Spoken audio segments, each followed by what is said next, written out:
Bé, bona tarda, em sap greu crear aquell silenci.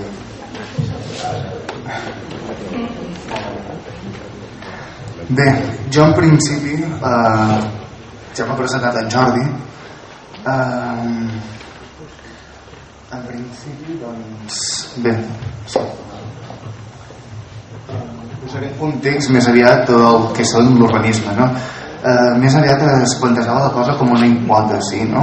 Hi ha certes coses que ens induïen a pensar, bueno, en Jordi vam comentar-ho i tal, hi havia certs textos i tot el context toponímic al voltant de l'illa espanyola que ens feia pensar que era molt possible que les primeres colònies creades per als que ja podem dir afirmar amb tranquil·litat catalans, aleshores Amèrica, doncs que havien de partir d'una base i tenir una certa relació amb les ciutats del continent europeu o dels territoris catalans, no?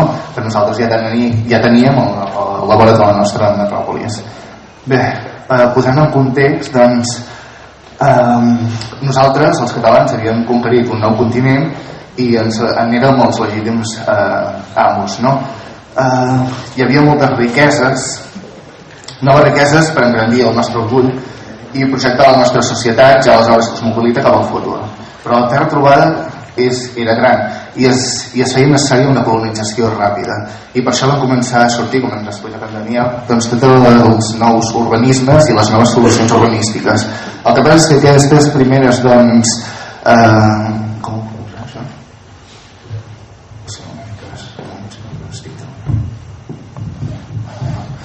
Doncs el que passa és que les primeres ordenances urbanístiques no van arribar fins a l'època de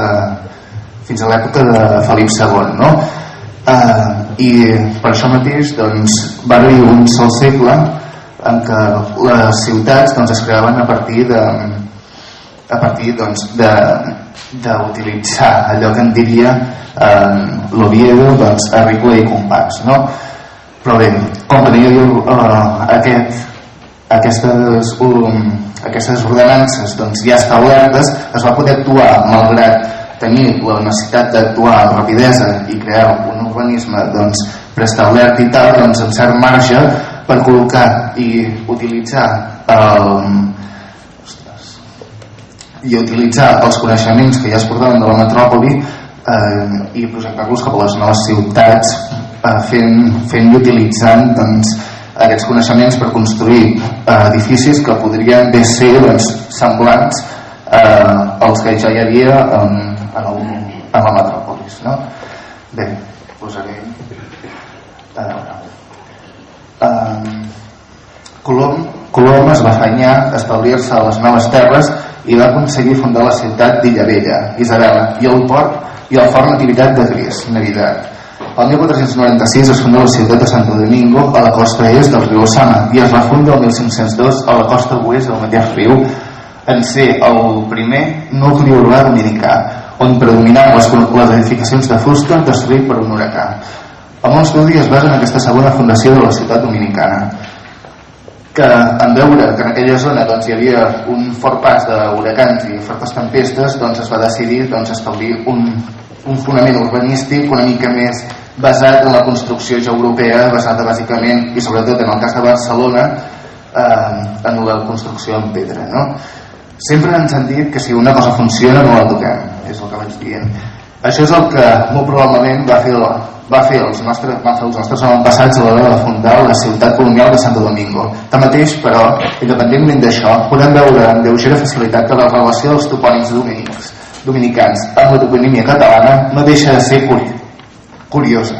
Tenim, doncs, des del mateix nom de la primera colònia, Illa Vella, i del primer fort Nativitat, fins al nom de l'illa on s'estableixen aquests, Hispaniola. Tots aquests topònims són d'origen català, no? Però tenen, bé, Però no s'acabi. Les illes del costat reben noms catalans en el seu origen, com és el cas de l'illa de Sant Joan, que ara s'anomena Puerto Rico, mal anomenat, i per la qual van claritallar també, a part del que van fer doncs, és a dir, no només va claritallar per el que a les capitulacions se'ls havia ofert i se'ls havia firmat i tal als Colom, sinó exclusivament per aquesta illa. Curiosament es deia Sant Joan, com Cristòfor Colom o vés a saber què. O la mateixa Jamaica, que Jamaica doncs, també prové i té l'origen en el nom del seu fill, que seria el segon almirall del mar Oceà, no?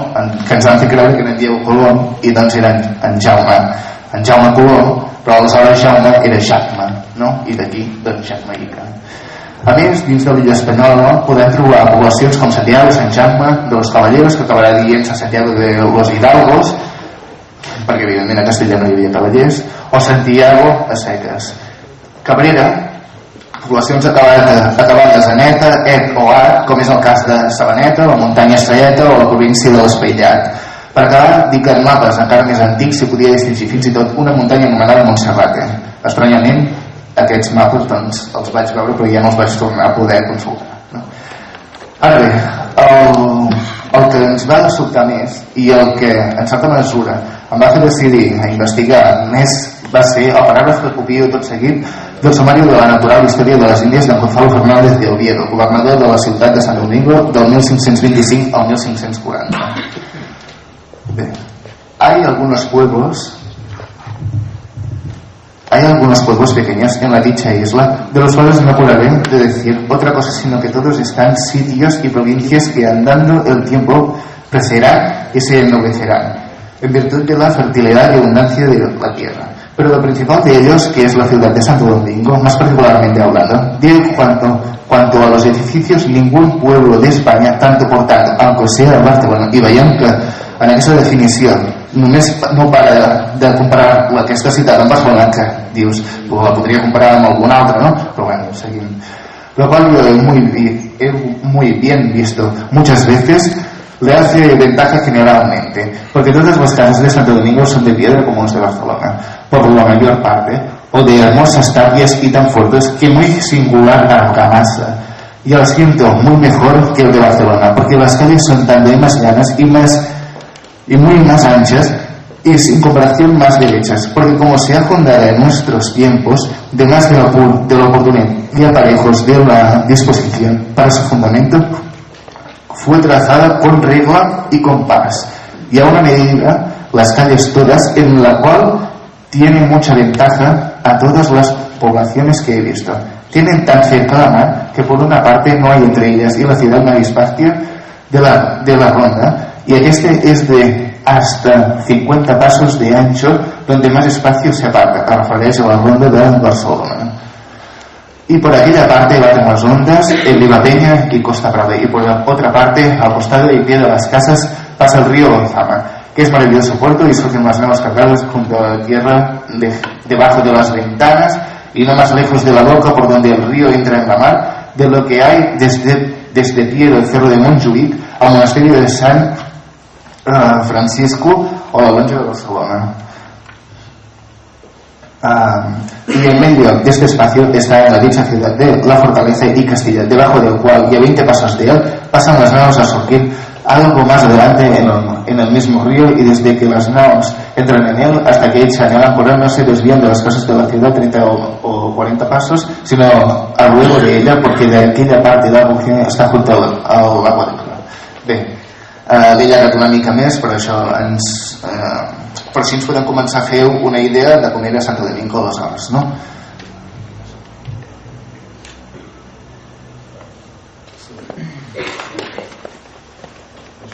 Això són fotografies de la illa espanyola. Això que acabem de passar, sí, o si no, sí, no,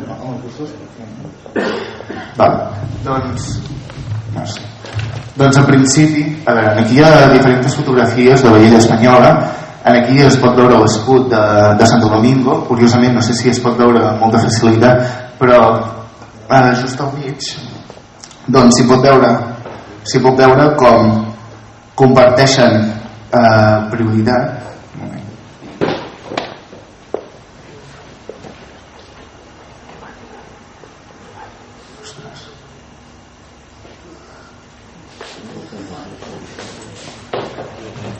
És que el puc obrir només amb un programa que li puc desenvolupar. On són els assessors?